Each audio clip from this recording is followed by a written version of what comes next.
Hey coin collectors, and welcome to DC Coin World International Coin Channel. And today it's the 1943 United States nickel. The Jefferson nickel started in 1938. The end of 1942 and into 1943, the nickel was changed to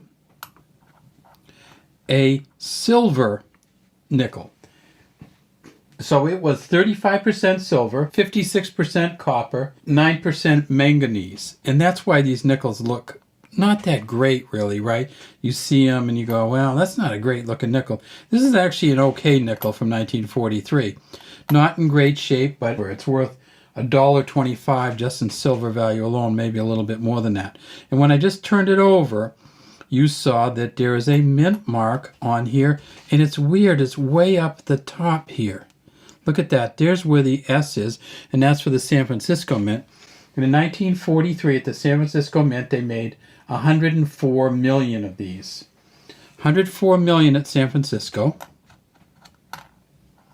At Denver, they also made them, and that's the D up there. See the big D there.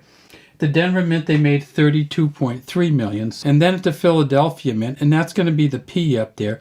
At the Philadelphia Mint in 1943, they made 271 million. 8 times as many as Denver. Couple of things you look for on all these nickels is you look for steps. Well, there's no steps on here, so we'll just go right past that. But let's look at the back. E pluribus unum, P up the top over the dome of Monticello. You can read that. 5 cents it says here. United States of America, and you can see the manganese and everything just make it a little different. Manganese, of course, is what is in the Sacagawea coins, have some manganese in them. It says, "In God we trust," in front of Jefferson, "Liberty behind him," star there in a 1943. These coins have a double die obverse on some of the 1943 coins.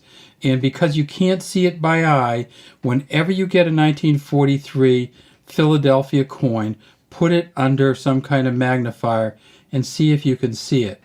Now, sometimes you'll see PCGS, you'll see it's just really evident. But on these ones, PCGS says always, if you can get them, always put them under and see if you can look at it. And this one, you can't really tell, so it's probably not the double die obverse. We could get up into the tens of thousands. You can also get up into the tens of thousands on any of these three, the D, the P, or the S, if you can get up into MS 65, 66, 67.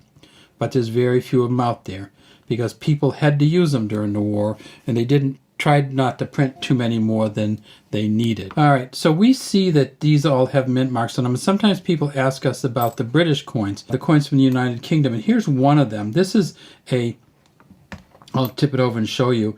It's a 1 shilling coin. So this coin right here is worth 1/20th of the old English pound sterling. So the nickel's worth 1/20th of a dollar, US dollar. The shilling is worth 1/20th of a pound sterling. And people say, where's the mint mark? Well, on the front, of course, we have George V, DG by the grace of God, Brit King of all Britons, Brit Rex, King of all Britons, and Rex is the king. And if we tip it up on its edge, we see that it is much like our quarter. And this one's also silver too, and it's 40% silver. It says Fid Def here, Ind Imp, Fid Def, Defender of the Faith, Ind Imp, Imperator or Emperor of India, 19 on this side, 43 on this side, in 1 shilling. There aren't mint marks, of course, but they are different kinds of coins. How do they do it in Great Britain, or did they do it then? They did it by putting a different reverse on the back of the coins. You'll see that this one is kind of a crouching lion, and this one is a standing lion. There are 2 different reverses on here. One of them is called the Scottish reverse, and the other is called the English reverse. The English reverse is this one over here, the standing lion, standing crown lion, and you can see the lion wearing the crown. Up here you see KG. That's for George Kruger Gray.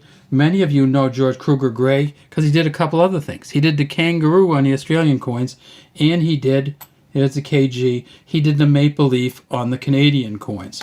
So George Kruger Gray did some great engraving for a number of different countries. And then on this one you see the K and the G here for George Kruger Gray. So he did both of these, both the Scottish and the English reverse. So they didn't have a S and a D, but they did have 2 different backs on them.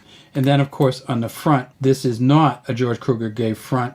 I'll show you that. There's an H P here, and that's Thomas Humphrey Paget, who the engraver of these coins. So this is 1/20th of a British pound sterling in 1943. Oh, and let me show you where the year is. You probably saw it again, but it's in the same on both of them. It's split across. So these coins are very valuable, incredibly valuable, really. If in this kind of shape, you might get 10 or 15 bucks or up for them. The U.S. coins are worth probably $1.50 minimum to $2.50 in this shape, maybe a little bit more. And if you can get all three of them, you could probably sell these three, just because it's hard to get the D, the P, and the S, probably $15. All right, that's all we have today from DC Coin World International Coin Channel. Look for the wartime nickels, which have no nickel in them. And then look for coins from other countries too, because it's always interesting to see what kind of other coins are out there and how they do their coins. Thanks for watching DC Coin World International Coin Channel.